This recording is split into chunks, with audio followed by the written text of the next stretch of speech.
The guest's bed was rumpled and hollow when Elsie Marlowe pushed the narrow door the rest of the way open. Suspicion pricked at her as she stooped to the pillow and found the impression warm but no body there. She took 2 steps to the window and wiped a ring of fog from the glass. A low, looping cadence threaded through the mist from the harbor, measured and distant. The cadence and the empty bed made the problem immediate. Someone had left the inn in the fog and not returned. Elsie folded back the blanket with steady hands and checked the small trunk beneath the bed. Nothing but a damp shirt and a scrap of rope. Her fingers brushed a brass coin the guest had left on the bedside table. The coin felt slick with sea salt. She stood and listened, pausing to test the sound she had heard from the quay. She could make out only a faint echo now, as if the harbor had slid its tongue across the stones and gone silent. She set the coin in her apron pocket and closed the door softly behind her. She went down the stairs 2 at a time. In the parlor, a pot of tea still steamed on the hob. Elsie did not pour herself a cup. She busied with the hearth instead, raking embers with an iron poker to give her hands something to do while she decided how to act. She touched the brass key she kept hidden beneath her blouse, the one she wore on a cord. The sight of it steadied her. Suspicion that the missing person had not left by accident pushed her into motion. She found Constable James Hathorne in the alley behind his office, polishing a cracked pocket watch under a strip of weak dawn light. "James," Elsie without preamble. Voice low against the damp, "A guest is gone." The bed was slept in, window beaded with fog. "I heard something from the quay." Her sentences were sharp because there was no time for roundabout talk.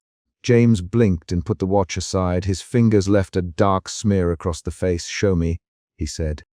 He kept his coat buttoned to the throat despite the damp, and his boots made soft clunks on the cobbles.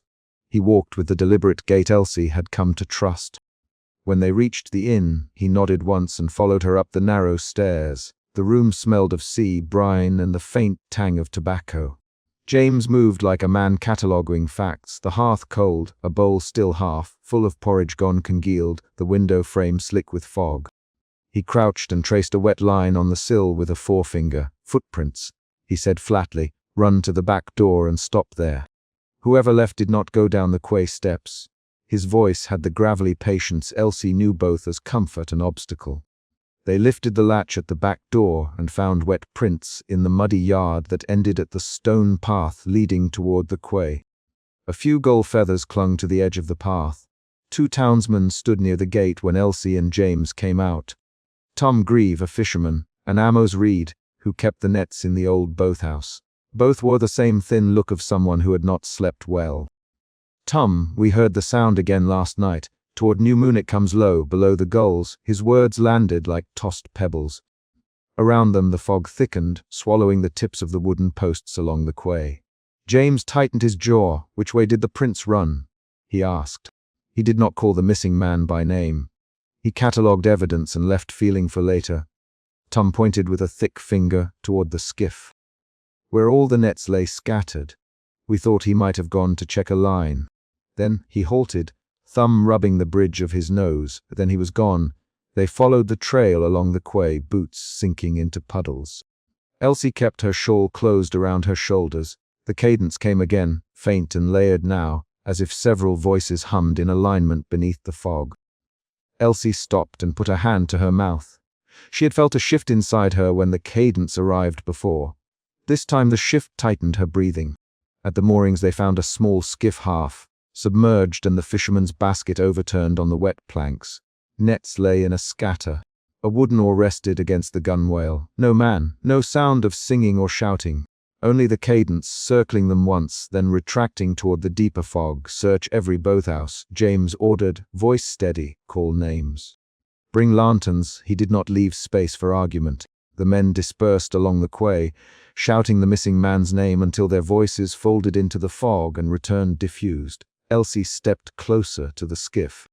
Her fingers found a length of rope caught on a nail. She tugged and lifted something from the mud. A brass key on a cord, greened at the edges. She knew that shape. Her thumb brushed the twisted cord and her chest tightened, not with abstract fear but with a physical clench, like the time she had found a letter she had not expected. Doubt slid in. The key matched the locket she wore hidden beneath her blouse. "Elsie, James coming close. Where did you get that look?" He kept his voice low but urgent. She met his eyes and handed him the key instead of answering. "Found it on the skiff," she said. That cord was threaded through the netting. Her voice did not shake. But the action of handing the key made the moment accuse her in its own right. James lifted the key under his greatcoat light and squinted. "This is your key," he said slowly. "It matches the one you keep." How? He stopped, the sentence breaking into skepticism. Elsie felt her resolve hit a small fissure. She could explain, or she could hide what she had kept private for years. The brass key was proof someone close had access to what she had hidden. She swallowed and stepped back from the skiff. "Why would my key be on that rope?" she asked aloud, voice even but quick. She put the question in the air as a challenge, not as confession. James turned his face to her. "Elsie Marlowe, why would your key be on a fisherman's skiff?" He her name the way he always did in the office, as if repeating it could discover fact within syllables. His gaze searched her for evasions. Around them the fog seemed to press, but the men did not talk about the fog. They measured footprints and counted oars. The exchange became an accusation. Elsie found herself answering with motion rather than explanation. She unfastened the cord around her own throat, reached beneath her blouse, and let the small locket swing free into James's palm. There were no flamboyant gestures, just the quiet act of exposing the object. "It belonged to someone I knew long ago," she said, "a tablemate of mine for a season. I kept it because—" She stopped because words would have been explanation, not proof. Her eyes fixed on James. She wanted him to accept that the possession did not equate to guilt. James turned the locket in his palm. "Elsie," he said, "you should have told me. He stopped again, the constable's training folding into private concern. "We search for missing men. We do not presume motives." The line between his duty and his worry shifted him. He stepped back and folded the locket into his coat, not as a confiscation but as a promise to hold it until facts caught up. That night, no, not night yet, the fog kept daytime down to a grey hush. Silas Bracken led them up the lighthouse stairs. He had stayed awake, Elsie knew, because his lamp needed care. He opened the lantern room door with a shoulder, and the smell of tar and old paper spilled into the air. Silas was smaller in person than his stories and thinner, but his hands moved with the constant rhythm of someone who had spent decades turning rope and oiling lens. He tapped the brass table once with a knuckle and then twice, producing a crude rhythm from his fingernails. The rhythm matched, in fragments, the cadence they had all heard. He did not mimic the sound. He tapped a near replica on the wood. "It comes and goes in measures." Silas, voice thin as a reed but clear. "Not the gulls, not the bell. It runs along the stones, then lifts like a hand letting a rope go." He stared at the sea through the glass, as if the horizon might answer. "It moves closer to watchers. When I'm up here watching, it never came for years. Lately it circles the light, and will not stay put unless there's someone out on the water." His description put a new map on the sound. It did not choose randomly. Elsie listened and felt the first emotion shift since the missing man's discovery. Suspicion had led her to action. Now a stubborn resolve took hold. She would not be watched by silence while neighbors vanished. The resolve showed as a tightening of her jaw and a faster step when she moved down the stairs. They returned to the quay with lanterns. The townsfolk assembled under James's quiet orders, each man and woman given a direction to search. Someone had the idea to try a bait. Leave lights on the ruined pier, carry bread to the water, make the harbor look inhabited. If the sound circled those who watched, they would test who it took and how it took them. Elsie helped set the lanterns in a rough circle on the broken planks. Her hands worked with practiced motions. She tied knots, checked wicks, and kept glancing out toward the dark water. Each time the cadence rose, she put a palm to the rail as if to steady herself against a physical force.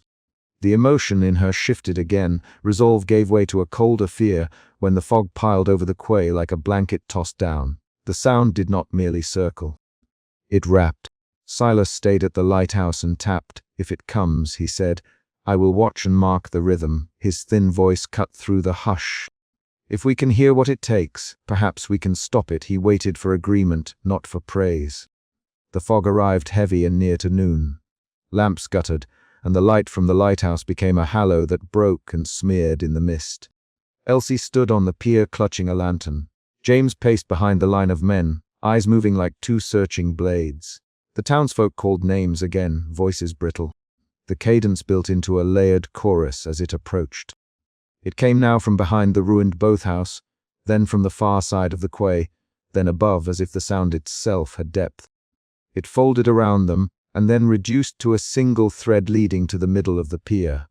One of the searchers, a young man named Caleb Rowe, stepped toward that thread with a lantern held high. "Caleb, stay with us!" Tom shouted. His words were a sharp command, not a plea. But Caleb did not answer. He walked as if drawn. The sound thickened and then slammed into silence. Caleb lifted his head and called, "Do you hear?" He stopped mid-sentence as if the sound had cut his breath away. He turned once, then he was gone. The lantern Caleb had carried fell from his hand and rolled, guttering in salt water, leaving a dark smear on the planks. No splash, no thud, no cry. A sudden absence marked his place. Men lunged forward, grabbing at fog as if it could be caught, but their fingers closed on wet air.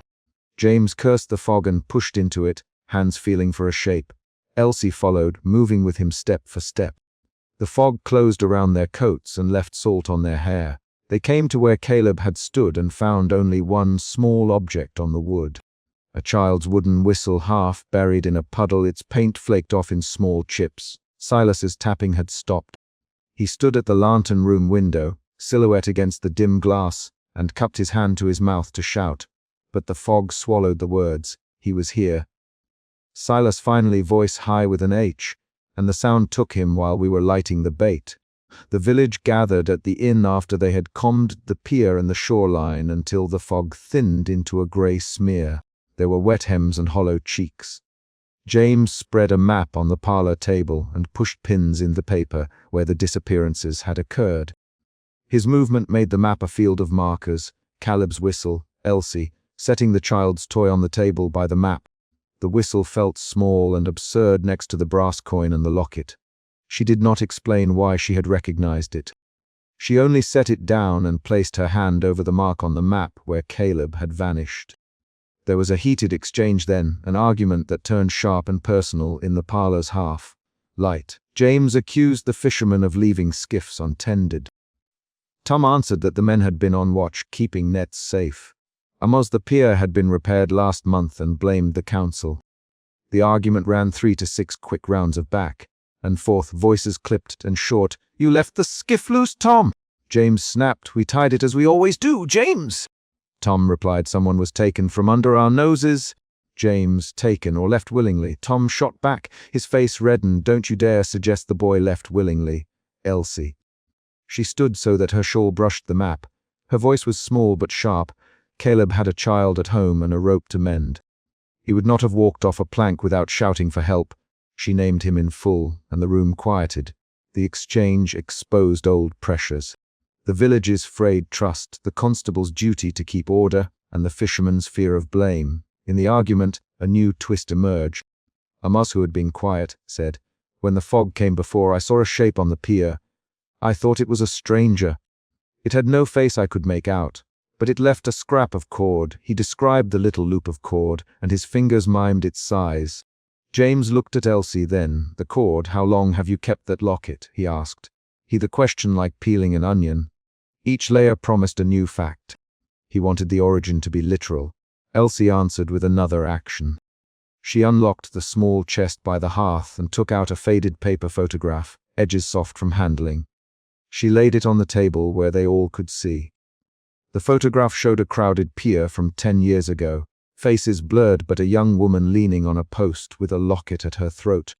She tapped the woman in the picture with a nail. "That's me," she said. "I gave the locket to a man I knew then. He left the village not long after. I thought he had gone to the city." Her voice carried no apology, only fact. James's expression hardened and then softened. He was always both magistrate and neighbor. "Who was the man?" he asked. "A boatman named Edwin Hales," she said. "He worked odd shifts, kept late hours, and had a passing memory for things he liked. He took to traveling for months at a time. She stopped and did not say she had once hoped he would stay. The photograph shifted how the room understood the skiff and the key. If Edwin had returned, or if someone with ties to Edwin had been in the village, then the simple disappearance acquired new lines of motive and possibility. The twist changed who they might suspect and why the key had been on the rope. The room's mood did not relax. Each person plotted in small motions. James rubbed his temple, Tom paced to the window and counted posts on the quay, Amos fingered a net string. That movement was the telling language of worry. Before they broke for the night, Silas tapped the table again. Slower now, it answers attention, he said. Not a theory but what he had learned. If you look at the sea, it comes close. If you watch the light, it listens and tugs. It takes those who are where it can touch them. The words landed as both warning and mechanical observation. Elsie listened and felt a new knot of resolve. The sequence of events had moved her from suspicion to active pursuit to a fresh fright when they had lost Caleb in full sight. Now she understood that looking itself attracted the hazard. Her hands curled into fists on the edge of the table. She did not speak her fear. She folded it into plans. Before leaving the parlor, she asked James for one small thing. Keep the locket with you tonight, she said. Lock it in your drawer. Her tone was neither plea nor command. It was a move to protect evidence and to buy her time while she thought. James nodded and took the locket. I'll put it with the other items I keep until morning, he said. We log everything we find. He was being methodical, which soothed the town more than any promise of bold action. Outside, Elsie stood on the inn's doorstep and looked toward the quay. The fog bank had drawn a pale rim along the water, and in that rim the quay posts looked like teeth. She felt the weight of remaining choices. She could reveal more of her past, explain her ties to Edwin, and subject herself to suspicion. Or she could keep the locket's history private and continue to search like any innkeeper protecting her people. The final decision for the day landed not in words but in movement. Elsie drew the brass key from her apron, the one she kept secret, and held it in her palm until its edges bit into her skin. She turned it over, then slid it back beneath her blouse. She set the coin she had taken from the bedside on the railing and pushed open the gate toward the path that led up the cliff toward the lighthouse. The sound of footsteps behind her told her James had chosen to walk with her. They moved up the path in silence, two figures cutting through wet heather. Behind them, the village lights dimmed. The fog closed one last time around the quay and the ruined pier where Caleb's lantern had fallen. Elsie walked with the brass key pressed into her palm, and with each step the sensation of suspicion altered. It had become purpose, edged now with a new, steadier fear that sharpened her attention. At the lighthouse base she paused and looked up the worn stone steps. The lantern room window showed Silas's silhouette against the dim glass. Elsie tucked her hand into her apron and pulled the cord of the hidden locket tight so she could feel its weight. She turned toward the stairs and began to climb, the final beat of the chapter arriving with a concrete, forward action. She climbed. James followed. The door to the lantern room stood half open, and the last thing the village could see before the fog swallowed the silhouette was Elsie raising her hand to knock. Silas Bracken found his brass lantern snuffed and a skiff cut loose at the jetty, the oars stacked but no occupant. He stood with one boot on the damp boards and a cold knot of suspicion tightening under his ribs. Suspicion had followed the lamp since the first fog stole a neighbor from his bed. The lighthouse keeper set the lantern down and ran his thumb along the wick. No scorch, no soot on the brass rim, and the silence felt like a hand pressing at his throat. He called out, "Hello," and the call returned only the slap of tide against timber and a thin, distant cadence that made the hairs along Silas's forearm jump. The discovery at the lantern room became a corridor of immediate choices. Blow the small horn and wake the hamlet, hunt the skiff alone, or send word to the inn. Silas chose the ledger his hands knew best. He tore a scrap of paper, wrote a few lines, and folded it until it fit beneath a pebble. Then he tucked the hand-carved whistle he kept into his pocket to check it, and found the thong empty. Elsie Marlowe read Silas's folded note before she had her boots on. The child's breath pushed through the inn door with the news. "Miss Elsie, the light, it's out," and Silas. The fisherman's boy could not finish. Elsie dropped the kettle, set a pan of porridge aside, and felt an immediate, driving suspicion. If the lamp had failed while the fog moved in, then someone or something had reached the places where people kept watch, Where is Constable Hathorn?" Elsie, without waiting for the boy to answer, her hands were steady as she tied her apron. Suspicion shaped her steps toward the parlor like a plan. She knew the empty bed from the previous night. She had checked it herself, and the impression of a warm pillow had not left her. That concrete memory pushed at her now. Someone had vanished within reach of a roof, and the fog came after a sound none could name. Constable James Hathorn came in with his coat buttoned high and his pocket watch clutched in the palm of his hand. He smelled of pipe tobacco and wet leather. "You found a note?" he asked, setting his boots by the stove and flattening a palm as he glanced at Elsie. His voice was deliberate. He kept a careful gait even when he hurried. "Show me." Elsie held the scrap out. "Silas says the lamp blinked and a skiff's untied." "Elsie. He says the whistle's gone." She paused, measuring the words. "He thinks someone left in the fog and didn't return. I think—" She stopped, tugged at her apron hem, and folded the sentence into action. "We should go to the quay." Now her voice carried the stubborn resolve that had kept the inn running through hard winters. Hathorn examined the writing and rubbed his temple. "If the lamp's been tampered with, it's no longer a weather accident. Silas has kept that whistle on the mantel for 30 years. If it's gone—" He left the clause unfinished by stepping into his greatcoat, tension tightening his jaw. The constable's skepticism tightened and then shifted into concern. He moved with the methodical speed Elsie knew would not be reckless. They found Silas at the lighthouse landing, leaning over a coil of rope and staring at the jetty. He looked as though sleep had left a line across his face. His oilskin hung heavy on his shoulders.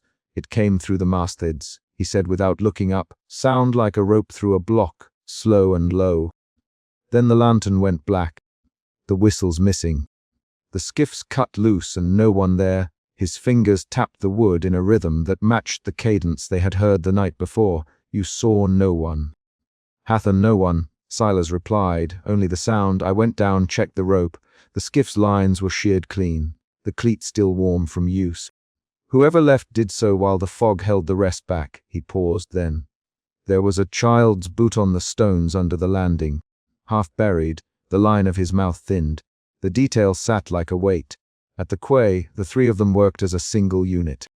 Elsie took to searching the wet sand with gloved fingers, feeling for anything that did not belong. Hathorn traced the marks along the cobbles where a rope had dragged. Silas inspected the skiff's gunwales for a cut that might be new. The rhythm of their actions unfolded into evidence. A ring of disturbed wet sand at low tide, a single child's boot half, buried and sewed dark with sea, and a carved wooden token tucked into the toe of the boot. "This wasn't here yesterday, Elsie." She pulled the token free. The wood was salt, sanded, but the carving was sharp, 3 concentric lines and a small anchor burned into the center. She did not know the mark. Her hand closed over the token, and she felt the grain sink under her palm like a small challenge. Hathorn crouched and turned the boot. "Looks like the child's name's been scuffed away," he said. "No initials. No stitch. Someone meant no return." His gravelly voice tightened with an emotion that shifted from methodical concern to something colder. "Alarm, Silas." "Elsie, did anyone here carve tokens like this?" Silas tapped his chin with one knuckle and stared toward the horizon. "I make whistles. Never carved a token like that. But I saw a man years back, went by the Greenford tradesman, who carved small tokens for sailors. He left town 15 years ago. I thought he took work in the city. I never saw one here at the quay." The detail changed the problem. The token was not a child's toy found on the shore. It bore the trace of an outside hand.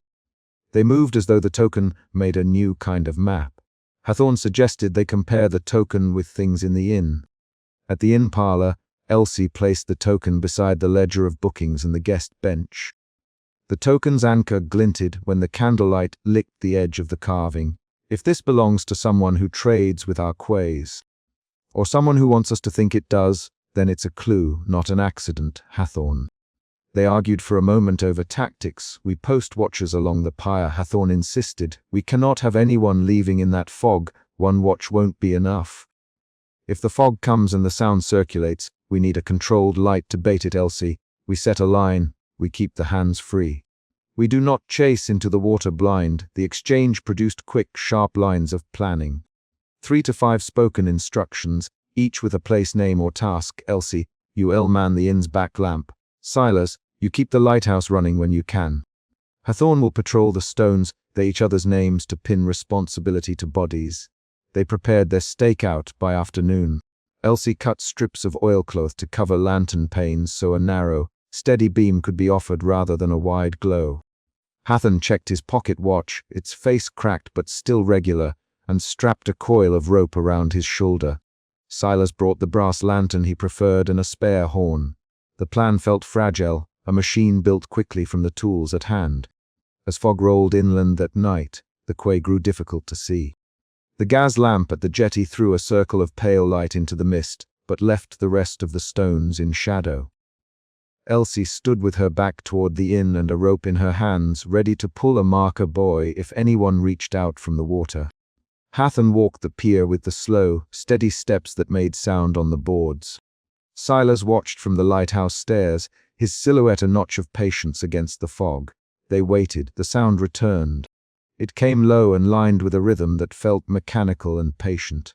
It moved along the quay like fingers across the wood, then circled and returned there, Hathorn under his breath, with a finger pointing into a place where the fog thickened. There low, Silas tapped the lantern, then shouted the name of the fog, sound as if naming it might alter its behavior. Elsie tightened her grip. The fog swallowed a length of rope tied to a mooring ring. Someone or something reached through the mist and tugged it. Hathorn tried to hold, then the line went slack as though cut in the water. He lunged and grabbed at empty air. "By God," he muttered, and his hand came away slick with seawater. A hand flashed from the fog and grasped at a bale on the pier, bare fingers cold and gone a second later. Elsie felt the tug in her gut the way a net feels, and her legs moved. Silas called, "Hold the line!" And the voice cracked like a struck chord. The grip vanished. A scrap of wool hung from a cleat. A thin cry, not a word, passed through the mist and died at the waterline. They discovered the torn sleeve at dawn, a rag of cloth still damp with salt, and the carved token clutched in small, wet fingers set among the tidal rack. The token's anchor had a tiny notch along one arm, an angle that matched no local craftsman Elsie knew. As they stood, each allowed the same thought to settle. The disappearances were deliberate, the fingers had been graspable from the quay, and yet they were gone. Hathorn's skepticism shifted again, this time toward a practical fury. "Someone's working on the water, using fog as cover," he said. "Someone cuts lines, takes small ones who tend boats, and leaves us with toys and tokens. They mean to scare us off the water." He rubbed his temple and paced the quay until his boots left fresh prints on the stones. The constable's dialogue was clipped, full of orders and questions. When he spoke, he used names: Silas, Elsie, pressing the community into a plan. "Or it's not a man," Silas quietly, the lamp blinking without a burn mark. "My whistle gone from the mantel.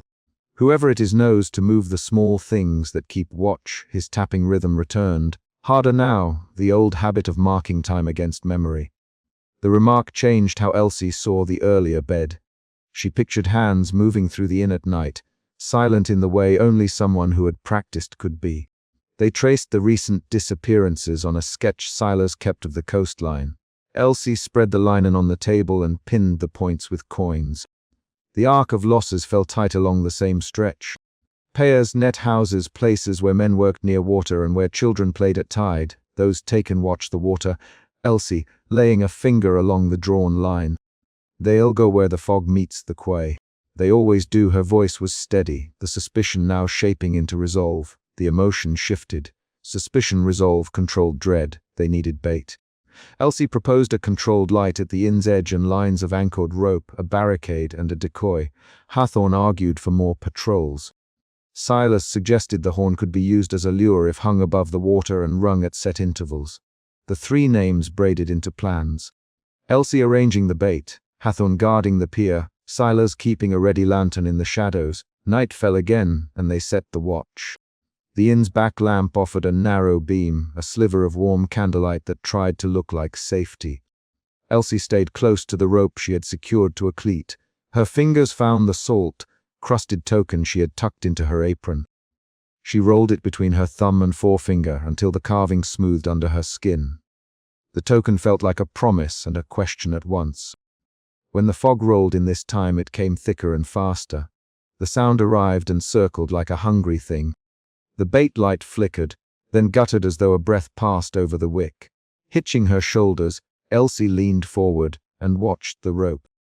A hand reached and closed on the halyard, then failed to grip, and a second later a child's weight jerked at the line. Elsie screamed the child's name and lunged forward. Darkness took the motion. For a second the world collapsed into the business of hands and resistance. Hathorn cursed and grabbed the rope. Silas threw his weight backward against the cleat. Flesh slipped from their hold like water through a net. Something unseen pulled at the other side, and then the line went slack. Elsie's fingers left the salt, sand timber with nails split, and skin raw where rope burned through. She gagged on the taste of iron and sea. When the fog thinned, they found only a torn sleeve and the carved token sinking in a bed of pebbles. The small handprints in the sand led to no further trace. The mini cliffhanger snapped shut as dawn lit the tide line and left them with a fact. They had been close enough to touch, and yet someone had been taken. They argued in the inn until their voices ran to rasp. "We cannot bait like this again without more hands. Hathorn, we need to know who carves these tokens. We need to know if that tradesman ever returned." Elsie slammed her palm on the table. "We don't have more hands. We have what we have. We keep the lamp steady, we tie the lines in pairs, we do not let anyone go near the water alone." The meeting progressed with short, sharp dialogue. 3 to 6 quick exchanges where names were repeated and responsibilities pinned. Silas surprised them both by offering a confession. "My lamp blinked before the lantern went dark," he said, "and my whistle, it's gone. I had it on the mantel this morning when I woke.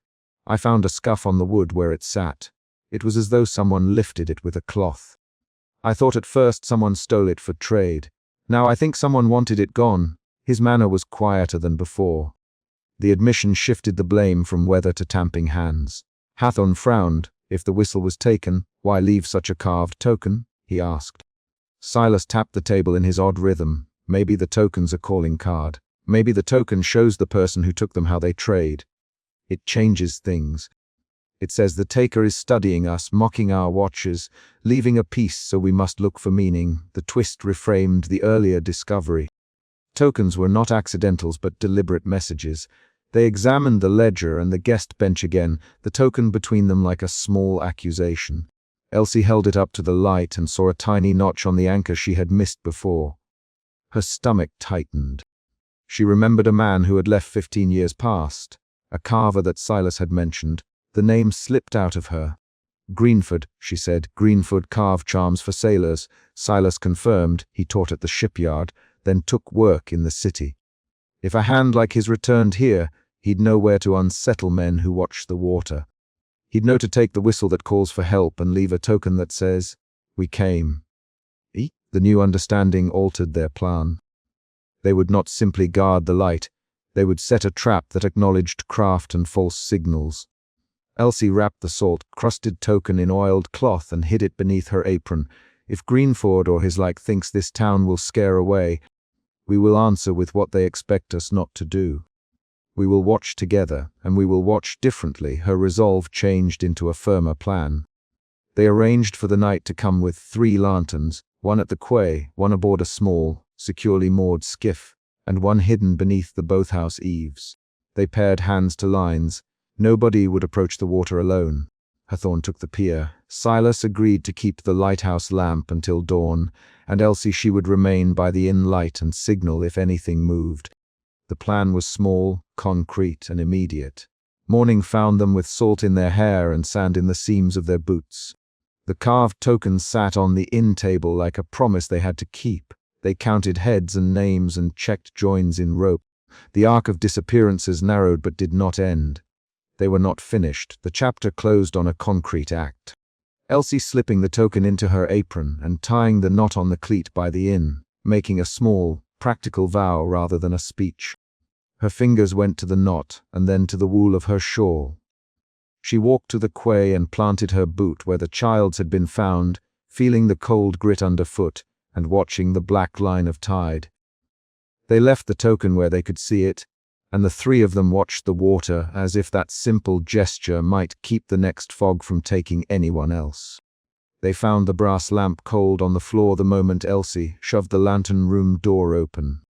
Suspicion tightened her hands as she stepped over the overturned stool and a smear of soot across the flagstones. Constable James Hatham followed, his boots slow and deliberate, the cracked pocket watch heavy in his coat as if it weighed his caution. Silas Bracken's stool lay emptied, and the glass door stood open to the bay. Beyond it a low, unplacable cadence threaded the dark and made both of them pause. Elsie bent and picked up the lamp by its rim to test the heat with the back of her wrist. It was cold. She held it out to James. "It's not right, Elsie." Her voice was steady. The word suspicion lived behind it, shaping every plan she would make that night. James rubbed his temple and looked at the open door. The wind would not have put out a lamp inside. James, and named the obvious by the hearth of fact rather than fear. They searched without ceremony. Elsie pushed aside a curtain and found Silas's small notebook open to a page full of neat, repeating marks, short vertical strokes grouped in loops. A hand-carved whistle sat on the windowsill as if it had been set there to cool. Elsie touched the whistle. The leather thong was still warm from skin. She snapped the notebook closed with a hard thumb. Silas wouldn't leave that by accident. James, he knows the schedules. He knows the tide. He does not go out with the lamp cold. He moved to the doorway, peering into the fog. Does anyone know where he might have gone? Elsie pressed her palm flat against the cold glass and wiped the fog in a small circle. She could see sketched shapes of waves and the dim angle of the cliff path. Her jaw tightened. She remembered the skiff cut loose at the jetty the previous night and the rumpled bed in the inn, details from nights before that now collected into a pattern of absence. Suspicion changed to a restless resolve. If she wanted to protect the village, she could not wait for James to list reasons. She had to act. They moved together down the winding stair. The notebook went into James's coat pocket. He carried the lamp by its rim with a careful hand. On the stairs, Elsie felt the sound again, that looping cadence, farther away now but steady like a measured footstep at the edge of hearing. It tugged at memory. She thought of the skiff left at the jetty, oars stacked and empty, and of the guest's bed at the inn warm and hollow. The pattern hardened into a question. Who went willingly and who was taken? At the cliff path they found damp, uneven prints that matched Silas's size and the wear of heavy oilskin soles. The tracks led past the low fence and across the scrub to the jetty. Elsie stooped to inspect a scrap of kelp snagged on a step, dark, wet, with grit along its edges, and felt the cadence press at the back of her teeth. "Here," she said. She showed James the kelp. He walked this way. She did not voice the thought that had begun to form. That Silas had left his lamp by choice. They reached the jetty where morning's low light came thin through mist. A small skiff lay lashed to the piling, the rope looped neat and taut. The oars were stacked and dry. Elsie ran a finger along the gunwale and found a smear of damp on the kneeling board, then a single salt, stiff fringe of seaweed caught in a cleat. James crouched and pointed. "He tied it here, James." He did not vanish from his bed. His tone held an edge of accusation, not aimed at anyone in particular, but at the thought itself. They returned toward the lighthouse mouth. The cadence came louder now, circling the bay with a rolling regularity. Silas's whistle, James realized, lay in his palm as if the sound had been waiting for it. He left a trail on purpose, James, either to draw whoever follows him, or because he thought he could answer it. They climbed the last steps into the lantern room. The glass was streaked with salt and handprints, and the stool lay on its side where someone had risen in haste. Elsie noticed a fresh scuff near the sill, and, beneath it, a smear of something that might have been blood but was thin and brown now. She swallowed and steadied herself by the railing. Her hands were steady in outward motion, but her breathing tightened. Suspicion had shifted into a prickling alarm. She tapped the railing once, testing a rhythm she had seen repeated in Silas's notebook, 3 short knocks, a pause, then 2 short taps. The cadence outside paused, then answered with a nearer, layered echo like fingers struck on multiple surfaces at once. The sound folded closer, and a wave of cold struck their faces, a salt and iron sharpness that pricked their lungs and made James take a step back. "Elsie, James." Voice low, "Don't try that again." He kept his hand on the lamp and his eyes on the open door. "We do not know what answers." His words were a rope wound tight to keep them from stepping over the edge. Silas's notebook, open in James's coat, had the rhythm repeated in careful notation. Elsie tapped again, this time with deliberate force, and the bay answered not with one echo but with layers, one under the other, as if separate voices tracked the same beat. The sound leaned close enough that it felt like a palm pressed against their ears. Something moved at the far edge of the rocks. For a moment Elsie thought it was a gull, then a pale silhouette resolved, then stooped, his oilskin cap pulled low. Silas stood at the limit of sight, and when he raised a hand the whistle on its leather thong flashed at his throat. "Silas!" Elsie called. "Silas Bracken, by the light, answer me!" Silas did not call back with words. He raised one hand and tapped a long, single rhythm on his thigh, a signal Elsie recognized from the notebook's margins.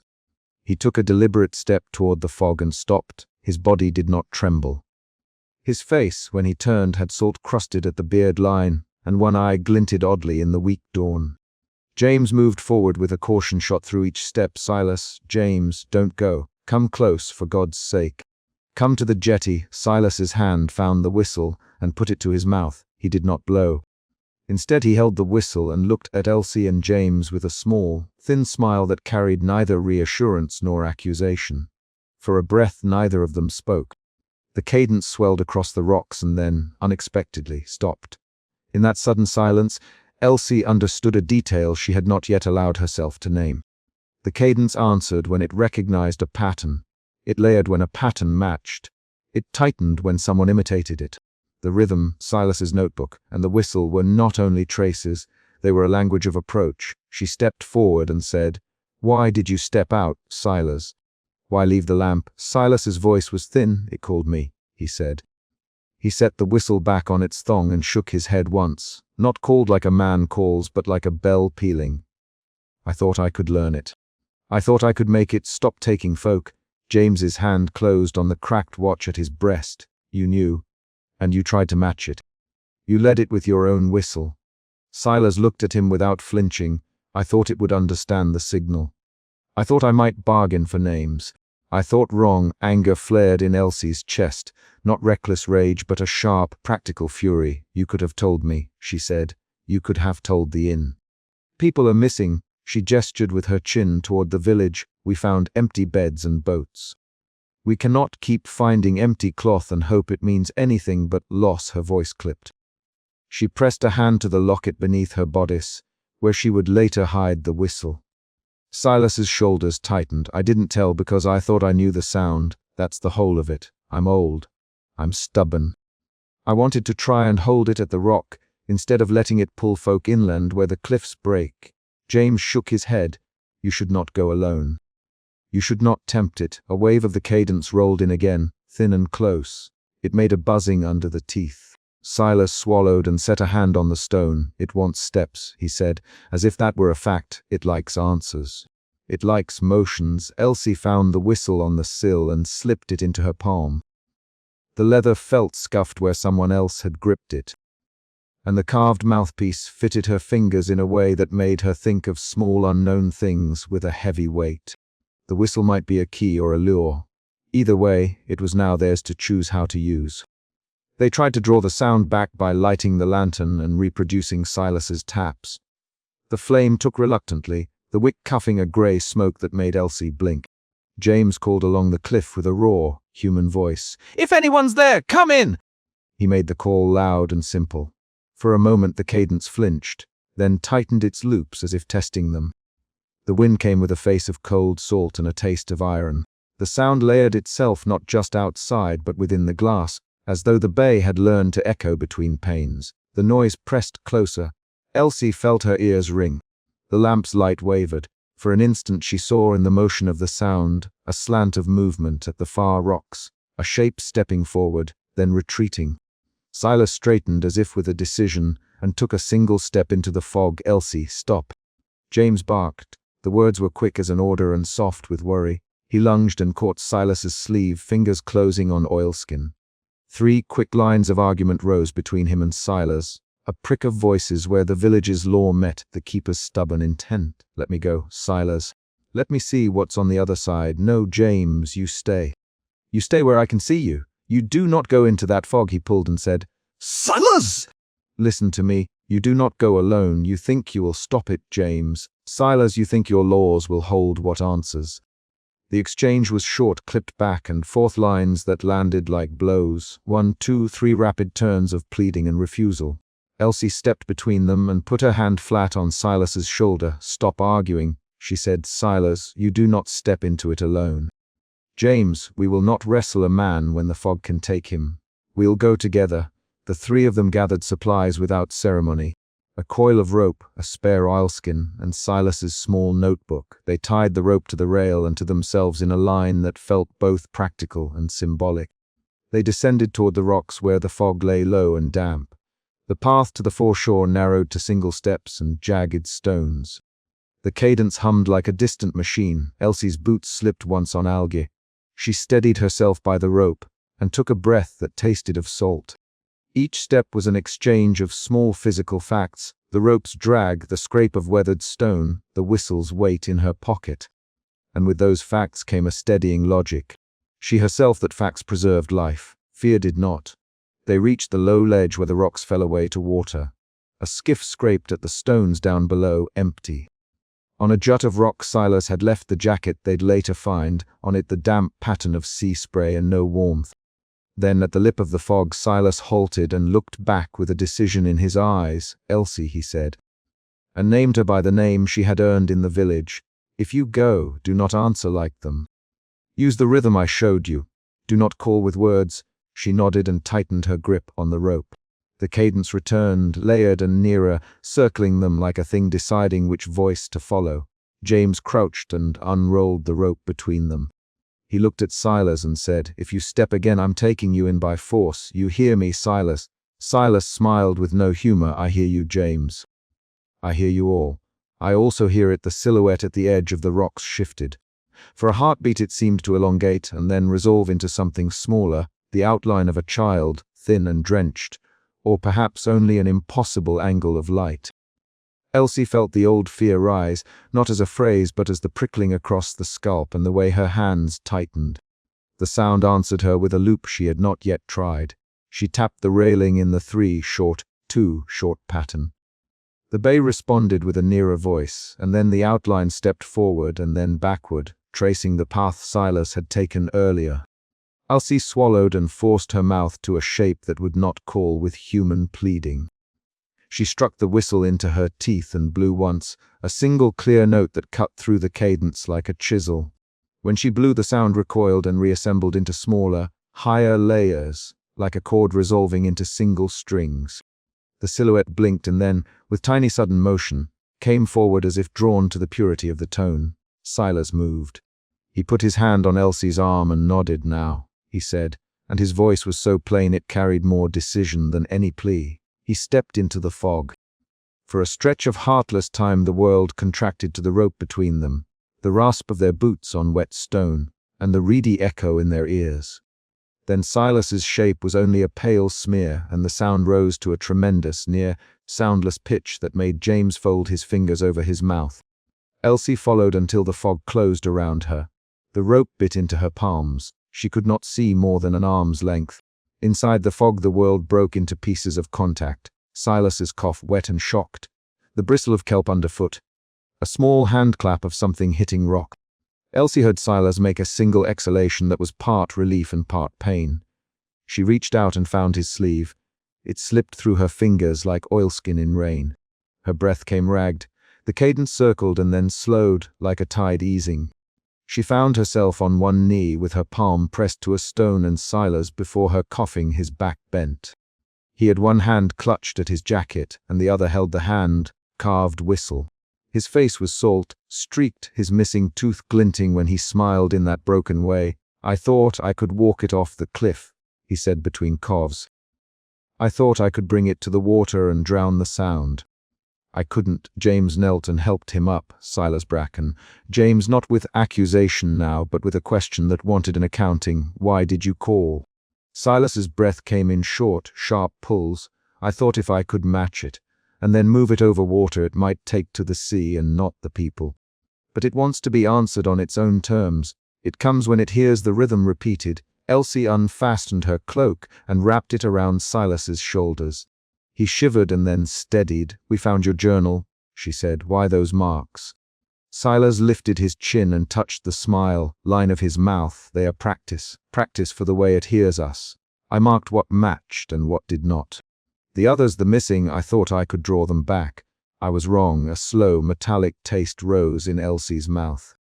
She thought of the rumpled bed at the inn and the skiff that had been cut loose. She thought of a child's boot half, buried in sand, and the way the village had kept watch and failed to keep names. A twist had arrived. The pattern was not a force that only took. Part of its taking required being answered. People had gone because someone, once, twice, perhaps often, had matched the cadence and stepped to the edge. They made their way back by the rope, supporting Scylla's between them. At the jetty the skiff rocked where someone had last tied it. Elsie knelt and picked up a scrap of wet cloth. It had belonged to a coat they'd found earlier at the lighthouse lip. In its weave she saw a small, blue thread that matched the lining of the inn's lost guest jacket. The twist lodged as a cold fact. Someone had not merely been taken at random. They had been drawn by a human answer, sometimes offered willingly, sometimes out of hope. The missing were not all passive. Back at the inn that evening, James sat by the hearth and worked over the notebook with a fine, practical patience. He traced the marks with a finger. "We can keep a watch," he said. "We can teach a different answer or no answer at all. We can post guards and keep lamps trimmed. We can tie every skiff and make people sleep in pairs." Elsie folded her hands and listened. She felt fatigue in the bones of her calves and a tightness in her jaw that was not wholly fear.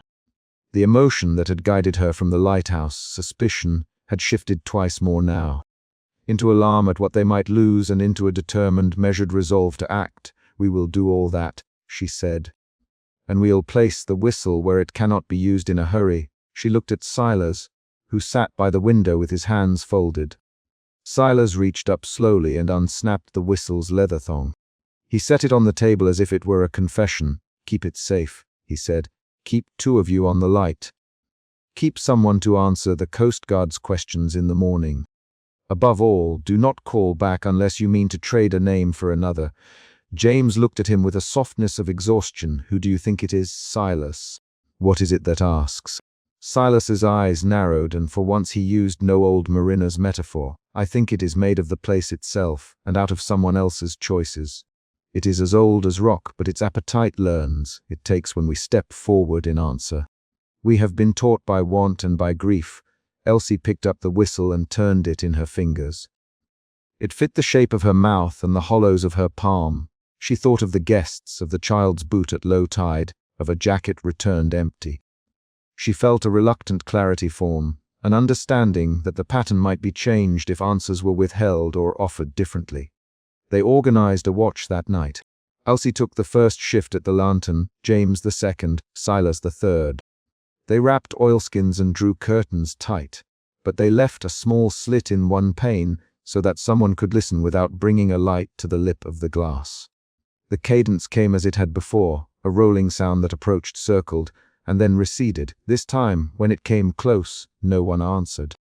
They let it loop and pass without matching rhythm.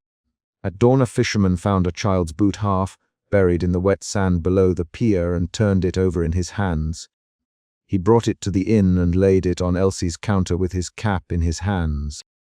Elsie took it without words and put it into the box with the guest ledger.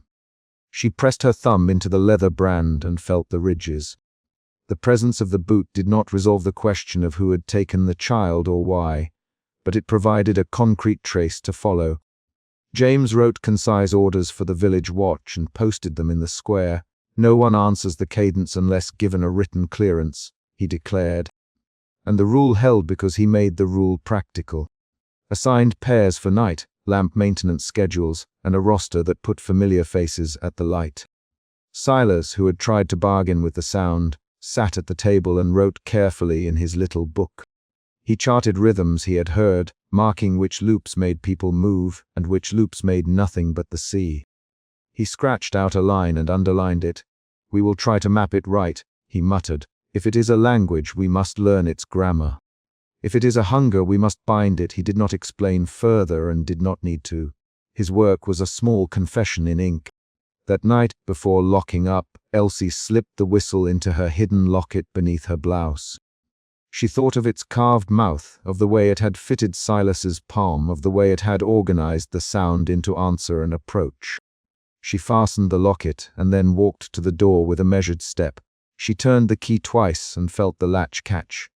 The village would keep watch. The patterns they had learned would be used with care. They had not broken the thing that moved the fog, nor fully understood its origin, but they had altered the terms by which it would be met. The immediate danger had passed for now, and in the quiet that followed there was no grand pronouncement of victory, only the solid act of guarding and the small, resolute choice to answer differently. That evening Elsie sat by the hearth and listened to the town settle. The whistle warmed against her chest in the hollow of her locket. She did not say aloud that she felt safer. She only drew her shawl more tightly and counted the lamp wicks. Outside, the fog rolled and the cadence moved across the water. It paused beyond the cliffs. Then, as if scanning, it receded. When she blew the whistle a single time in private, there was no answer, and that absence felt in itself like a small relief.